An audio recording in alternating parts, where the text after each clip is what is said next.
نحمده ونصلي على رسوله الكريم اما بعد فاعوذ بالله من الشيطان الرجيم بسم الله الرحمن الرحيم رب اشرح لي صدري ويسر لي امري واحلل عقدة من لساني يفقهوا قولي واذا اذقنا الناس رحمة، اور جب چکھاتے ہیں ہم لوگوں کو رحمت، من بعد ضراء مستهم، اس تکلیف کے بعد جو ان کو پہنچی، پھر کیا ہوتا ہے؟ یعنی لوگوں کا حال یہ ہے کہ مصیبت کے بعد جب ہم ان کو رحمت کا مزہ چکھاتے ہیں، تکلیف دہ حالات کے بعد اچھے دن آتے ہیں، اذا لہم مکر فی آیاتنا، تو وہ ہماری نشانیوں میں چال بازیاں کرنے لگے، ہیلے بہانے کرنے لگے، ادھر ادھر کی باتیں کرنے لگے، پھر حقیقت سے دور جانے لگے۔ اشارہ ہے اہل مکہ کی طرف، جب وہ قحط میں مبتلا کیے گئے تو انہوں نے آپ صلی اللہ علیہ وسلم سے درخواست کی کہ آپ اپنے رب سے دعا کریں کہ اللہ ہماری اس مشکل کو دور کر دے، اور اگر ہماری یہ مصیبت دور ہو گئی تو ہم آپ کی بات مان لیں گے۔ آپ صلی اللہ علیہ وسلم کی دعا کی برکت سے اللہ سبحانہ و تعالی نے ان کی یہ مشکل آسان کی۔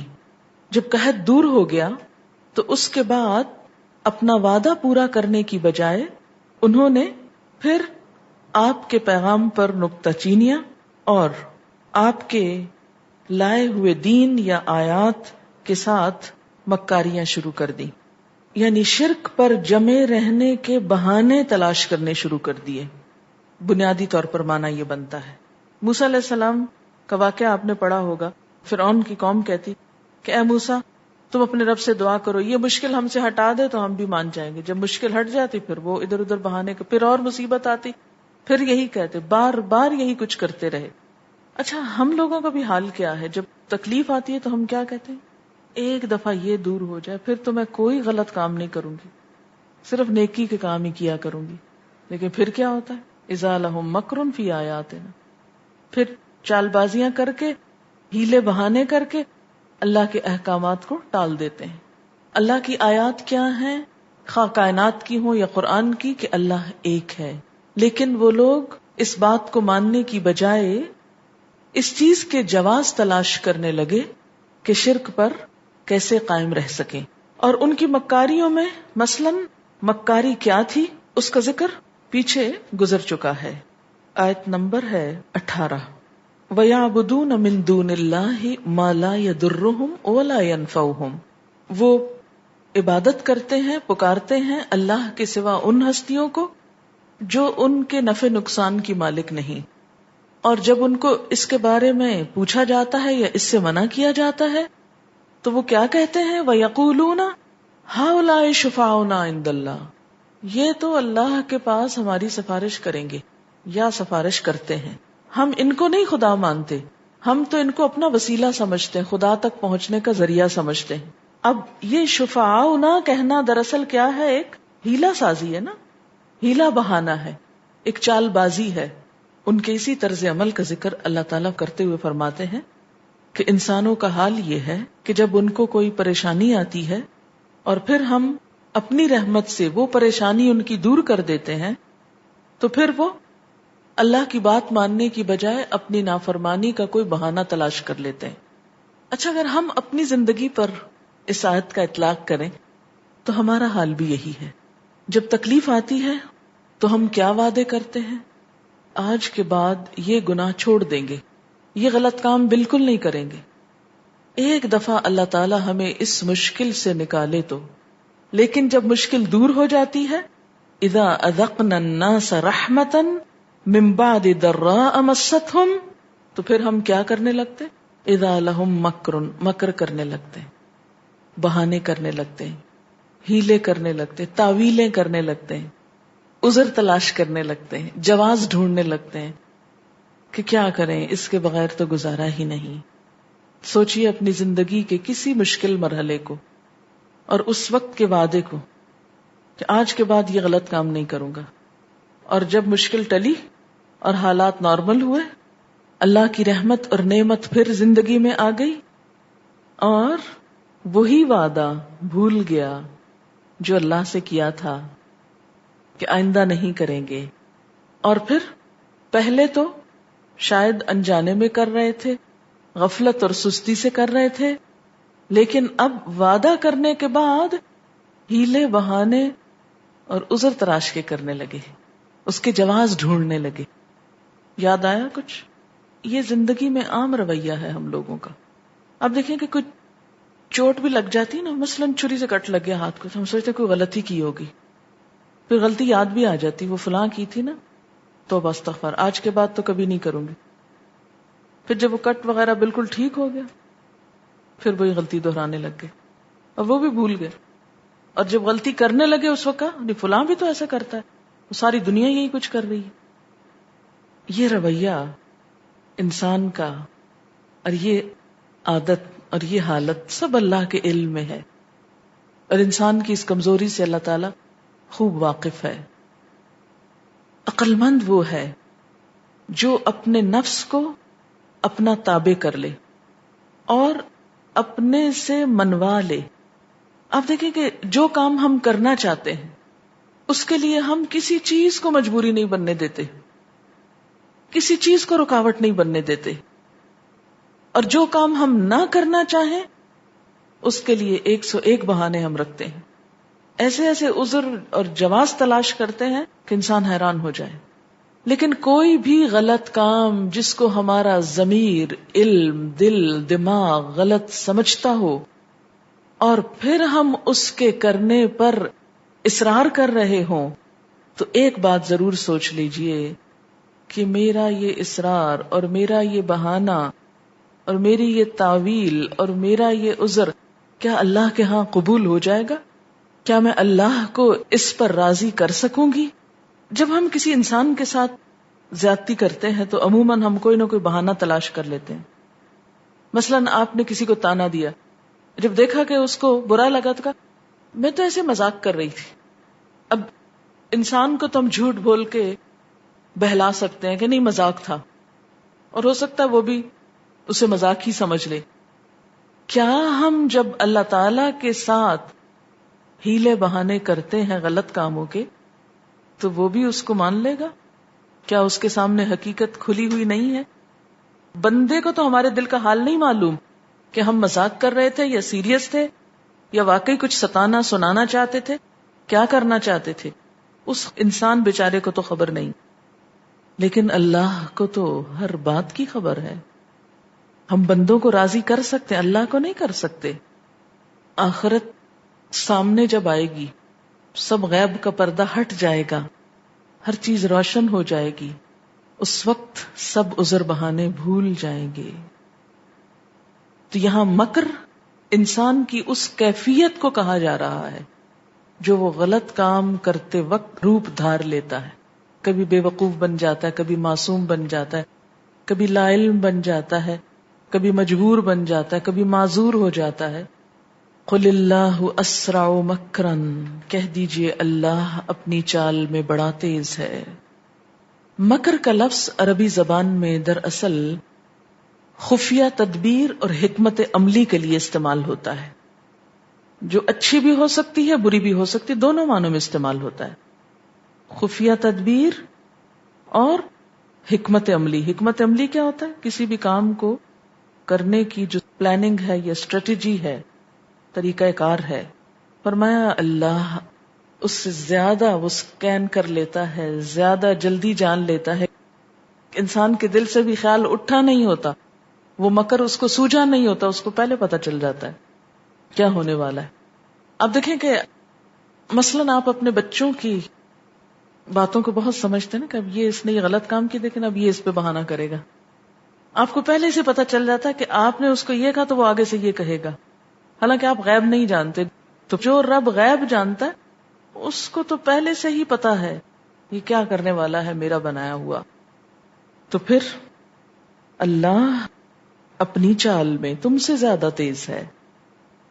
جیسا تم اس کے ساتھ کر رہے ہو ویسی ہی سزا دینے پہ قادر ہے، ویسے ہی دھر لے گا، اسی طریقے سے پکڑ لے گا. آپ دیکھیں نا، ایک ہے نا صراط مستقیم. جب انسان صراط مستقیم سے ادھر ادھر ہونے لگتا ہے نا تو بندوں کی نگاہوں سے تو اوجھل ہو جاتا ہے ادھر ہو کے، لیکن اللہ کے کارندے وہاں بھی کھڑے ہیں، وہ ادھر سے بھی جا پکڑیں گے. تم اس کو دھوکہ دے کے جا رہے ہو، ادھر ادھر نکل رہے ہو، اس کے ساتھ چال بازی ہو رہی ہے. تم جس چال چلو گے وہ اسی چال سے تمہیں پکڑ لے گا، وہیں سے تمہیں آ پکڑے گا. اس کے ساتھ کوئی چال نہیں چل سکتے تم. اور پھر اس کے ساتھ ساتھ اس کے اپنی چال کے تیزی کے ساتھ ان رسلنا، بے شک ہمارے بھیجے ہوئے. کون سے؟ فرشتے. کرامن کاتبین، ان علیکم لحافظین کرامن کاتبین. اور ایک دوسری جگہ وَإِن كُلُّ نَفْسٍ لَمَّا عَلَيْهَا حافظ، کوئی شخص ایسا نہیں جس پہ نگران نہ ہو. وہ نگران کون ہے؟ یہ فرشتے، ہمارے بھیجے ہوئے فرشتے. یکتبون، لکھ رہے ہوتے ہیں، ما تمکرون، جو تم چالیں چلتے ہو، جو ہیلے بہانے کرتے ہو، سب وہ لکھ بھی رہے ہوتے ہیں. نجا اس کے تحمل پر کہ بے ڈھب ہے پکڑ اس کی.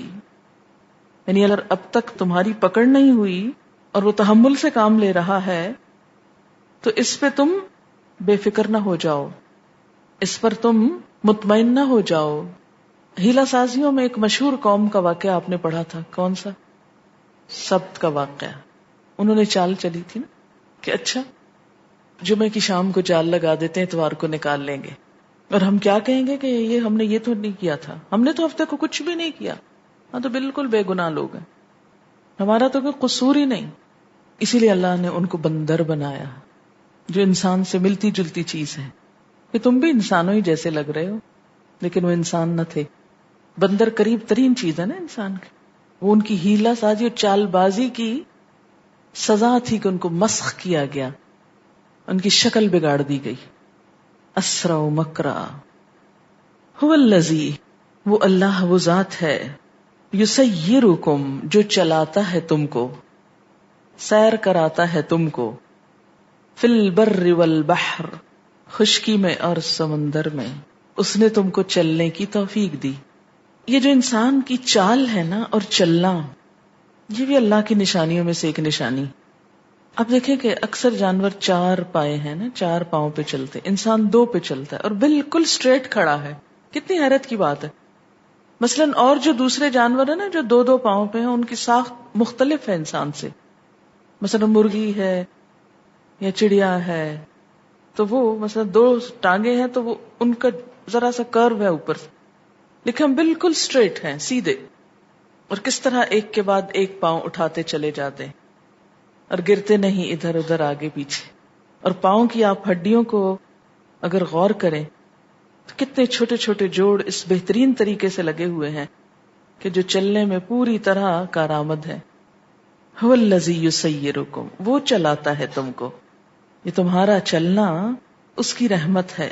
اور پھر فی البر، خشکی میں یعنی زمین پر، ریتلے علاقوں میں، پتھریلے علاقوں میں، پہاڑی علاقوں میں.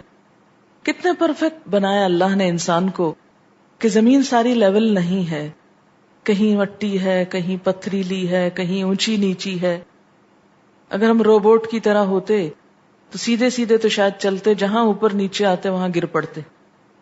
لیکن ایسی لچک رکھی اس نے ہمارے گھٹنوں میں، ٹخنوں میں. آپ ذرا اپنے پاؤں کو موو کریں اور موو کر کے دیکھیں کس طرح کی موومنٹ ہے، فلیکسیبل، حالانکہ مضبوط ہڈیاں اس میں لگی ہوئی ہیں.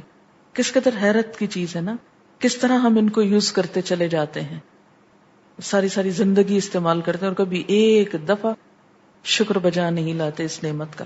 ذرا سی اس میں کمی بیشی ہو جائے، خرابی ہو جائے تو انسان پریشان ہو اٹھتا ہے. لیکن جب تک نعمت ملی رہتی ہے شکر کم ہی ادا کرتا ہے، اس کو اپنی قابلیت سمجھتا ہے. یسیرکم فی البر والبحر، اور سمندر میں بھی چلایا تم کو. پھر زمین پر چلنا انسان کا ایک تو خود اپنے پاؤں پر چلنا اور ایک مختلف سواریوں پہ بیٹھ کے چلنا، یعنی ایک جگہ سے دوسری جگہ موو کرنا. گدھے، گھوڑے، اونٹ، بیل، مختلف چیزیں. اور اس کے بعد اب تیز رفتار گاڑیاں، ٹرینز. والبحر، اور سمندر میں بھی تم کو چلایا. یعنی اپنے پاؤں نہیں چلتے تو تمہارے پاؤں کے نیچے ایسی کشتیاں چلا دی کہ تم بڑے بڑے فاصلے طے کر جاؤ. جب ہوائی جہاز نہ تھے تو اٹلانٹک اوشن کس سے طے ہوتا تھا، کس سے پار ہوتا تھا؟ کشتیوں کے ذریعے ہی، بحری جہازوں ہی کے ذریعے، اور دنوں کی مسافت لوگ پانی پہ طے کرتے تھے. تو فرمایا کہ یہ سب کچھ کس کا کرم ہے؟ کس نے تمہارے قدم جمائے؟ کس نے تمہارے لیے سب کچھ مسخر کیا؟ وہی جس کے ساتھ تم چالیں چلتے ہو. حتی اذا کنتم فی الفلک، یہاں تک کہ جب تم کشتیوں میں ہوتے ہو، وجرینا، اور وہ چلتی ہیں، بہم، ان کو لے کر، بریح طیبۃ، عمدہ ہوا کے ساتھ، یعنی باد موافق جو کشتیوں کو چلاتی ہے. وفرحوا بہا، اور وہ خوش ہوتے ہیں، فرحاں و شاداں ہوتے ہیں، سفر کر رہے ہوتے ہیں کہ کشتی رواں دواں ہے، کہ یکایک کہیں سے تیز ہوا آ جاتی ہے. جاءتھا ریح عاصف، شدید آندھی چل پڑتی ہے، کہیں سے اچانک آ جاتی ہے، اور اس کی وجہ سے وجاءہم الموج من کل مکان، ہر طرف سے موجیں اٹھنے لگتی ہیں، آنے لگتی ہیں. وظنوا، اور وہ سمجھ لیتے ہیں.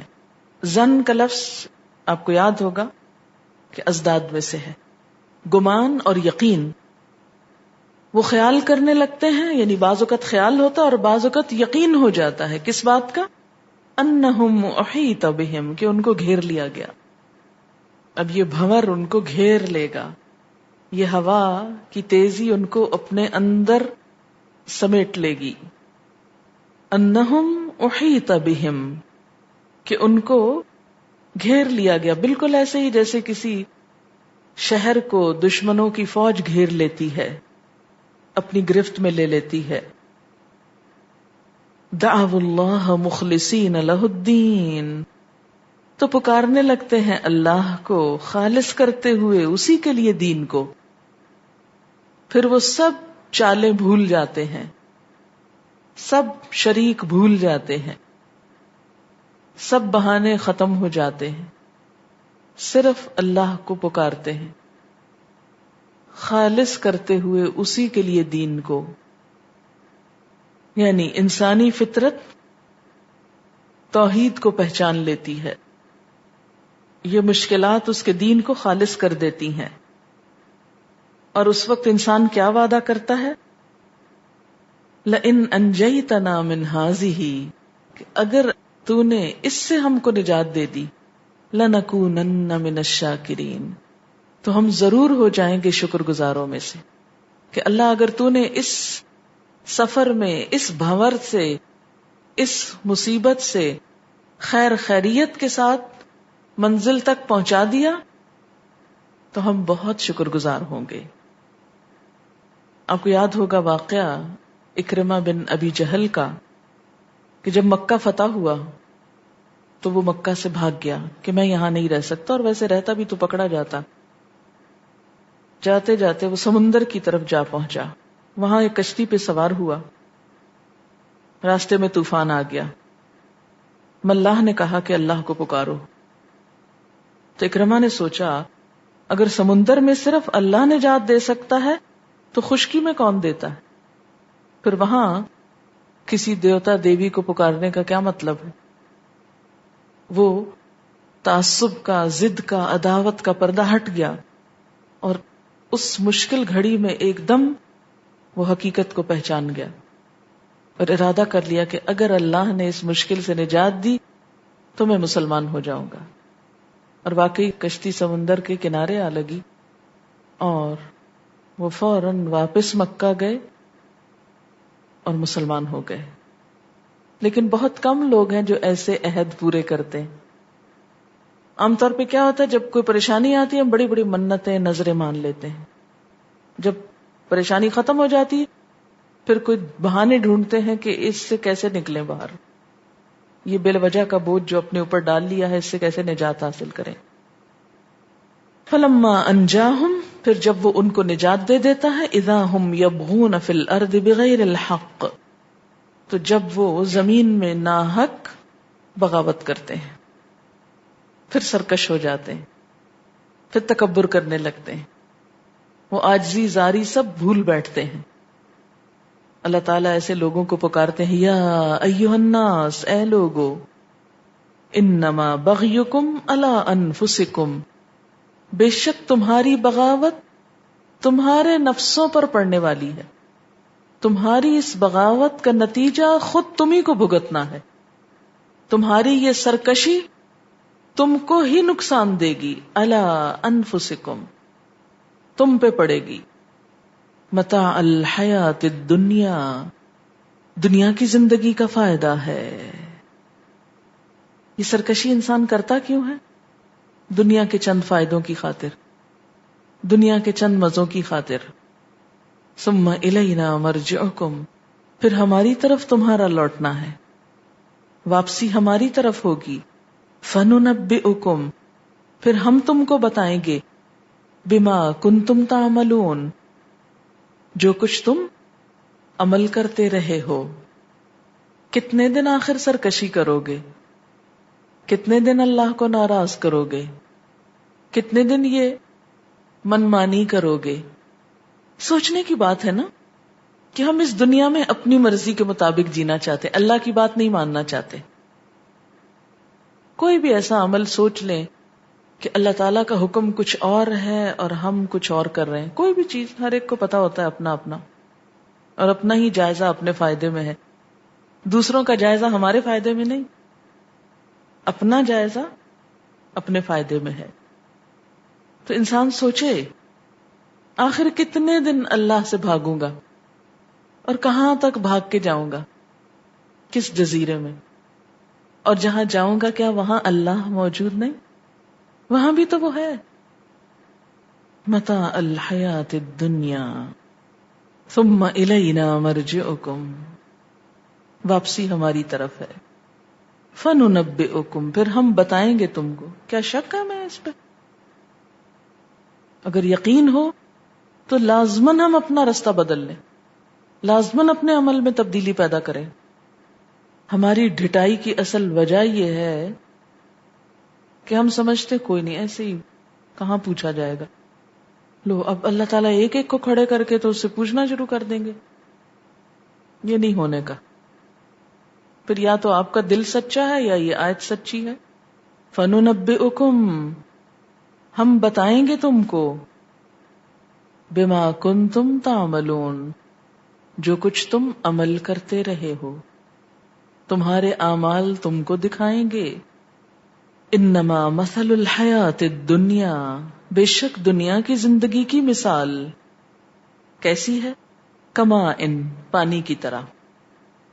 جس دنیا کے فائدے تم اٹھانا چاہتے ہو سرکشی کر کے، اللہ کو ناراض کر کے، وہ دنیا کیسی ہے؟ پانی ہے. کون سا پانی؟ انزلناہ من السماء، جسے ہم نے آسمان سے اتارا ہے، یعنی بارش کا پانی. کبھی بارش ہو تو اس مثال کو ضرور سوچیں کہ یہ بارش جو برس رہی ہے، دنیا کی زندگی بس ایسی ہی ہے. انزلناہ من السماء، پانی جب برستا ہے تو کیا ہوتا ہے؟ فاختلط بہ نبات الارض، زمین پہ پڑتا ہے، زمین جذب کر لیتی ہے، اور پودے زمین کے اندر گئے ہوئے پانی کو اپنے اندر جذب کر لیتے ہیں. فاختلط، مل جاتا ہے، بہی ساتھ اس کے، یا مل جاتی ہے اس کے ساتھ نبات الارض، زمین کی نباتات. جتنے بھی پودے ہیں یہ پانی پہ جیتے ہیں. وہ پانی پودوں کی شکل میں خوب رنگ روپ لاتا ہے. مما، اس میں سے، یأکل الناس، کچھ لوگ کھا جاتے ہیں، دوسروں کے کام آ جاتا ہے. والانعام، اور جانور کھا جاتے ہیں. حتی اذا اخذت الارض، یہاں تک کہ جب زمین پکڑ لیتی ہے کیا؟ زخرفہا، اپنی زینت، اپنی بہار، اپنی رونق، چمک دمک، بناؤ سنگھار، یہ سب معنی ہے زخرف میں. یعنی سبزہ جب زمین پہ لہلہاتا ہے تو زمین سج جاتی ہے، خالی مٹی والی جگہ، صحرائی علاقہ اور کسی بھی گرین لینڈ کا تصور کریں. وزینت، اور خوب خوبصورت ہو جاتی ہے، خوب زینت پکڑتی. زینت زینت پکڑ لیتی، حسین ہو جاتی. وظن اہلها، اور اس کے رہنے والے سمجھنے لگتے ہیں. کیا سمجھنے لگتے ہیں؟ انہم قادرون علیہا، کہ وہ اس پر قادر ہو گئے. یعنی اب یہ لہلہاتی کھیتیاں ان کی ہیں. اتاہا امرنا، آ جاتا ہے اس پر حکم ہمارا، فیصلہ ہمارا. لیلاً او نہاراً، رات کو یا دن کو. فجعلناہا حصیداً، تو کر دیتے ہیں ہم اس کو کٹا ہوا. حصید بمانا محصود، کٹا ہوا. اور یوں نظر آتا ہے سارا لہلہاتا کھیت کأن لم تغن بالامس، گویا کہ کل کبھی یہاں کچھ تھا ہی نہیں، کچھ بسا ہی نہ تھا، کوئی سبزہ ہی نہ تھا. کذالک، اسی طرح. نفصل الآیات لقوم یتفکرون، ہم کھول کھول کے رکھتے ہیں آیات کو ان لوگوں کے لیے جو غور و فکر کرتے ہوں. تو چلیے غور و فکر کرتے ہیں. آپ دیکھیں کہ دنیا کی زندگی کو جب پانی سے تشبیہ دی گئی تو کیوں دی گئی؟ کنویں کے پانی سے کیوں نہیں تشبیہ دی گئی؟ یا دریا کے پانی سے کیوں نہیں دی گئی؟ بارش کے پانی سے کیوں؟ تو نمبر 1 یہ کہ کنویں کا پانی اپنے بس میں ہوتا ہے، جب چاہیں اس میں سے ڈول بھر لیں آپ. بارش کا پانی ہمارے بس میں نہیں ہوتا کہ جب چاہیں اس کو لے آئیں برسائیں. سب مل کے آج برسائیں، نہیں برسا سکتے. اسی طرح دنیا ہمارے بس میں نہیں ہوتی کہ اپنی مرضی سے اس کو اپنے قابو میں کر لیں، کہ جو چیز ہماری خواہش ہے یا دل ہے یا مرضی ہے اس کو ہم اپنا کر لیں. یہ ہو نہیں سکتا. بارش کبھی ضرورت سے زیادہ آتی ہے اور کبھی ضرورت سے کم آتی ہے. ایسے ہی دنیا یا دنیا کا مال کبھی اتنا ہو جاتا ہے کہ ضروریات سے زائد ہو جاتا ہے. گودام بھرے ہوئے ہیں، الماریاں بھری ہوئی ہیں، جگہیں بھری ہوئی ہیں، اور کبھی پائی پائی کے محتاج ہیں اور کچھ نہیں پاس کھانے کو. پھر بارش کے آنے کا وقت معلوم نہیں کہ کب آئے گی یا کتنی آئے گی. یہی حال دنیا کا ہے کہ کوئی وقت نہیں پتا کب ملے گی. بعض اوقات ہم انتظار کرتے رہتے ہیں کہ آج کل پرسوں، لیکن نہیں، جب اللہ چاہتا ہے جب ہی آتی. پھر یہ کہ بارش اگر زیادہ ہو جائے تو مصیبت، نہ ہو تو مصیبت.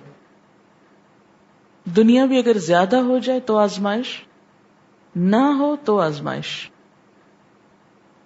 پھر یہ کہ بارش کی ہمیشہ ضرورت رہتی ہے، محتاجی ہوتی ہے.